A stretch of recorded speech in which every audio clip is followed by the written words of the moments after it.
आइए बिना किसी देरी के सीधे आज के इस एक्सप्लेनर में डाइव करते हैं। आज हम जिस दिलचस्प कहानी की गहराई में उतरने वाले हैं उसका नाम है दिल मांग रहा है मोहलत। अब अगर आप इसे पहली बार देखें या पढ़ें तो ये एकदम टिपिकल प्यारी सी लव स्टोरी लगती है। मतलब सब कुछ बहुत ही खुशनुमा और रोमांटिक। लेकिन यकीन मानिए जैसे जैसे हम इसकी परतों को उधेड़ेंगे आपको समझ आएगा कि ये पूरी कहानी दरअसल एक बहुत ही शॉकिंग बेट एंड स्विच पर आधारित है। आज हम यही डिकोड करेंगे कि कैसे ये कथा दर्शकों को एक मीठे भ्रम में फंसाकर अचानक से एक बेहद खौफनाक और दुखद मोड़ पर लाकर पटक देती है। इस पूरी कहानी की सबसे बड़ी खूबी इसका पेसिंग और टोन है। शुरुआत में एक बहुत ही मासूम सी मीट क्यूट वाली वाइब आती है। बिल्कुल एक क्लासिक सेटअप जहां दो अजनबी मिलते हैं और सब कुछ बहुत ही सीधा और प्यारा लगता है। कोई भी देखकर यही सोचेगा कि आगे चलकर बस रोमांस ही रोमांस होने वाला है। लेकिन सतह के ठीक नीचे एक हाई स्टेक्स थ्रिलर अपनी बारी का इंतजार कर रहा होता है। ये एक बहुत ही सावधानी से बुना गया भ्रम है जो आने वाले उस खौफनाक ट्विस्ट के इम्पैक्ट को 10 गुना बढ़ा देता है। जरा इस लाइन पर गौर कीजिए, दिल मांग रहा है मोहलत तेरे साथ धड़कने की। कहानी जानबूझकर इस तरह के बेहद रोमांटिक और काव्यात्मक गानों का इस्तेमाल करती है ताकि एक बिल्कुल सेफ और सपनों जैसी दुनिया बनाई जा सके। हमारी फीमेल लीड को लगता है कि उसे तो भाई अपने सपनों का राजकुमार मिल गया है और वो पूरी तरह से इस खुशनुमा एहसास में डूबी हुई है। लेकिन सच कहूं तो ये मीठा और रोमांटिक माहौल सिर्फ इसलिए बुना गया है ताकि मेन कैरेक्टर की उस हिंसक और कड़वी सच्चाई को छिपाया जा सके जो बस अब सामने आने ही वाली है। तो चलिए सबसे पहले बात करते हैं भाग 1 की, बचाव और जुड़ाव।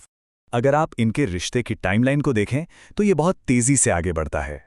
कहानी शुरू होती है एक दोस्त की सलाह से जो उसे एक ऐसे लड़के से मिलने को कहता है जो अक्सर लोगों की मदद करता है।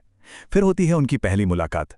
लेकिन जो असली टर्निंग पॉइंट है वो है तीसरा कदम, बाइकर वाला इंसिडेंट। जब एक मनचला फीमेल लीड को परेशान करता है तो हमारा हीरो एकदम रक्षक या प्रोटेक्टर बनकर सामने आता है। अब विडंबना देखिए, हीरो का यही प्रोटेक्टर वाला रूप उनके बीच प्यार की चिंगारी जलाता है।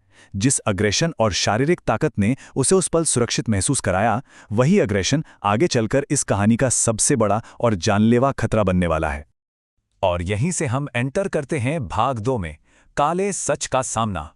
तो एक तरफ हमारे पास उम्मीद है। फीमेल लीड ने अपने दिमाग में उसकी छवि एक सोशल वर्कर या कम्युनिटी हेल्पर जैसी बना ली थी, एक ऐसा इंसान जो कमजोरों की रक्षा करता है। लेकिन हकीकत में वो एक लोकल गुंडा है। ऐसा इंसान जो बेवजह लोगों से मारपीट करता है, बाइक चोरी करता है और गैर कानूनी कामों में फंसा हुआ है। ये सिर्फ एक छोटी मोटी गलतफहमी नहीं है, बल्कि ये कहानी में भरोसे के पूरी तरह से चकनाचूर होने का पल है। जो इंसान थोड़ी देर पहले तक एक रक्षक लग रहा था, वही असल में समाज के लिए एक बड़ा खतरा निकलता है। और इस खुलासे के साथ ही जन्म होता है इस कहानी के सबसे बड़े कॉन्फ्लिक्ट का। मैं अपनी फैमिली को क्या बताऊंगी कि मुझे गुंडा पसंद है?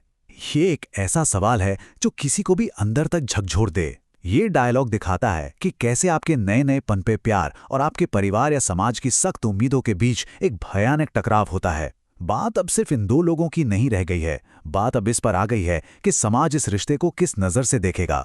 इस एक सोच ने किरदारों को उनकी उस ड्रीमी रोमांटिक दुनिया से खींचकर कठोर वास्तविकता की जमीन पर पटक दिया है। अब हम पहुंचते हैं कहानी के सबसे क्रूशल हिस्से पर, भाग 3, अल्टीमेटम और कसम। ये डायलॉग लिटरली एक तमाचे की तरह लगता है, बहुत ही तीखा और एकदम सीधा। फीमेल लीड अपनी पढ़ाई, अपने पारिवारिक मूल्यों को ढाल बनाकर हीरो को एक ऐसी स्थिति में धकेल देती है जहां से कोई वापसी नहीं है। ये सिर्फ एक चेतावनी नहीं है, ये पहचान का एक गहरा संकट है। हीरो को अब एक नामुमकिन सा चुनाव करना है। या तो वो अपनी उस लाइफस्टाइल को चुने जो हमेशा से उसकी पहचान रही है, या फिर उस प्यार को जिसके बिना वो रह नहीं सकता। उस भारी अल्टीमेटम और प्यार को खोने के डर से हीरो एक बहुत बड़ा कदम उठाता है। वो कसम खाता है कि वो आज के बाद कभी किसी पर हाथ नहीं उठाएगा। ऊपर से देखने पर तो ये बड़ा ही रोमांटिक लगता है ना, कि प्यार की खातिर किसी ने खुद को पूरी तरह बदल लिया। लेकिन अगर आप एक नैरेटिव के नजरिए से देखें तो ये अचानक लिया गया शांतिवादी रुख एक बहुत बड़ा रेड फ्लैग है। अपने मूल स्वभाव और अपनी सर्वाइवल इंस्टिंक्ट्स को यूं अचानक दबा देने का ये हताश वादा ही असल में आगे आने वाले विनाश का परफेक्ट स्टेज तैयार कर देता है।